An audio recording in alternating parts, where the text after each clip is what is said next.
Unit of Gretchen. We've got a big unit of Gene Stealers over here, and we got this nice little three-man unit of gargoyles left. So let's say we go ahead and we decide to do a double assault. The gargoyle's going to assault there, gargoyle assault there, gargoyle assault there, and then the Gene Stealers are also going to assault. Now when we go to resolve combat resolution, hopefully the Gene Stealers are able to beat up on the Gretchen. Okay? So they did a total of 11 wounds, we'll say. Let's say there's 11 guys there. And maybe we get lucky and we kill an orc with the one guy there. So we've done a total of 12 wounds. The orcs, of course, would pile up in, but the most that they can kill is 3 gargoyles. Correct? Because they can't swing on the Gene Stealers. So they kill the 3 gargoyles. So we go to calculate the combat resolution, and we did 12 on this side versus 3 there. This squad now loses by 9. Now, orcs, of course, they would take the wound, so they would take 9 more armor saves. But let's say they weren't fearless. Let's say they were Marines.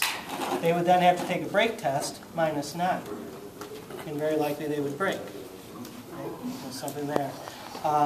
One of the other things is in regards to timing, and let's say that we have a dreadnought. And I apologize, I don't have a model here. Let's say this is a dreadnought, and let's say he has a drop pod right here. And this happened the other day when I was playing a game.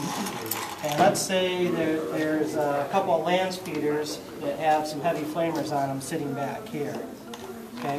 Hard to use the visuals about the actual models, but I don't want to walk over and get them. So basically I've got this big 30-man squad that I assaulted in to the dreadnought, and I multiple assaulted into the drop pod. And I positioned the knob so that he would, with the power claw, so that he was not in base with either, but within 2 so he could swing on either.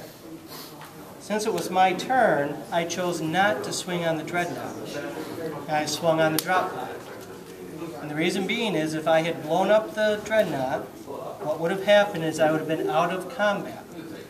And then these land speeders would then have come up and would have been able to shoot at me during my opponent's turn. By doing what I did, I was locked in combat. I blew up the drop pod. I was then locked in combat with the dreadnought during my opponent's shooting turn. Okay. Just little things to keep in mind, little tricks. It's great to destroy your opponent and kill their stuff, but it's more important about the timing of when you kill their stuff in hand sometimes. Okay. Any questions on that?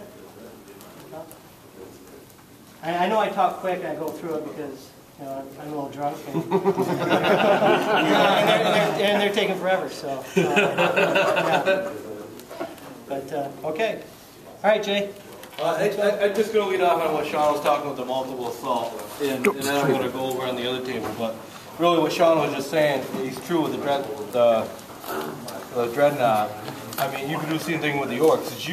You'd love to, man, there's a lot of targets here, but if you didn't do it correctly, you're only going to get 1 or 2 targets. So you want to make sure you move the model placement right. Let's say that you get this one here, so you get 6 inches, then you get another one here. And then, then you want to kind of lock this squad up.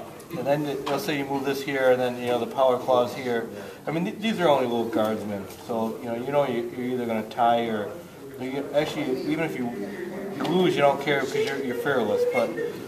But what can happen here is now maybe you can blow up a couple tanks, and then you don't kill enough of these guys so they don't run. That would be key. So now, say you blow this tank up, and this one you're immobilized. Well, all you guys need to move in here. These guys passed a break check because you only killed 1 guy and they didn't do anything back to you. So now you're locked in combat. So all these tanks and stuff can't shoot at you.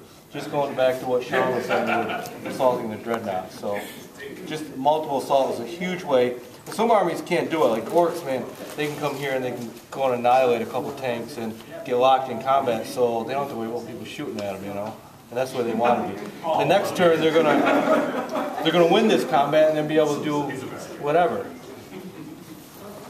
And then I'm just gonna go over here and talk about assaulting and the cover here.